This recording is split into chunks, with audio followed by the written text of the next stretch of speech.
బాంబేలో ఎంత ట్రాఫిక్ ఉన్నా ఎవరికి వాళ్ళు ఒకే లైన్ లో పోతారు. సెంటర్ పోయేటోడు సెంటర్ పోతాడు, లెఫ్ట్ పోయేటోడు లెఫ్ట్ పోతాడు, రైట్ పోయేటోడు రైట్ పోతాడు. ఈడ మన దగ్గర లేదు. రైట్ పోయేటోడు లెఫ్ట్ కుంటాడు, ఆయన మోకలు ఇట్లా అని కొట్టేస్తాడు. ఇక యాక్సిడెంట్ కాకుండా ఎట్లయితుందండి? నేను అంటున్నాను, ఇది కూడా కొద్దిగా మీరు తప్పనిసరిగా ప్రజలకు ఎడ్యుకేట్ చేయాలి. ఏ లైన్ లో పోయేటోడు ఆ లైన్ లో పోతే కాదు. ఇంకా ఆటోల సంగతి అయితే చెప్పేది అవసరం లేదు. వాళ్ళకు ఫ్రీ హ్యాండ్, ఎక్కడన్నా వెళ్ళిపోవచ్చు. ముందు పై వెళ్ళిపోతే సరిపోయి. మా పత్రికా మిత్రులను కోరేది ఒకటి ఉన్నదా, క్రైమ్ చేసిన వానికి మీరు ఎక్కువ ఎందుకు చూపిస్తారా బాబు? అరే వాడు జైల్లోకి వెళ్ళేటప్పుడు, పోయేటప్పుడు, మళ్ళీ దిగేటప్పుడు, అరే ఇది ఎక్కడ పంచాయతీ అయితే ఏమైతుంది? కొత్త తరం వారు ఇది కూడా ఒక అడ్వాంటేజ్ అంటుండు. అడ్వెంచర్ ఇస్ అరే I can also do something for the popularity. వాడు ఇవి చూసి కూడా క్రైమ్ చేస్తున్నాడండి.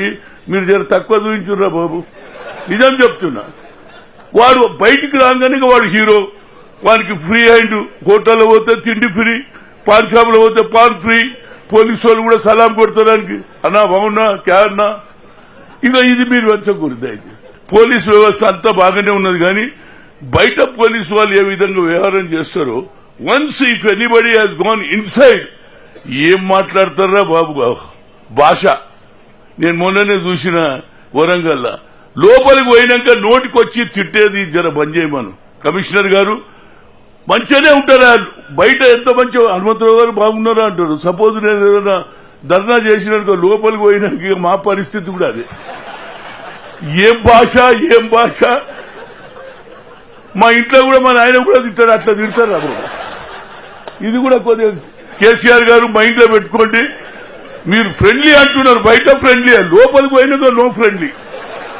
ఇన్సైడ్ పోతే ఇక వాళ్ళ భాష, వాళ్ళ తీరు చూస్తే మహాప్రభు ఊకెనా ఎందుకు వస్తారా అనిపిస్తుంది. కొద్దిగా ఎక్కువ మాట్లాడినా ఏమని అనుకోరు, కానీ సీఎం గారు మాట్లాడితేనే కదండి సీఎంకు తెలిసేది. లేకపోతే అందరు భజన చేస్తే ఎట్లా తెలుస్తుంది? ఏదైనా నాకు ఈ అవకాశం ఇచ్చినట్టు మీ అందరికీ నా హృదయపూర్వక ధన్యవాదాలు.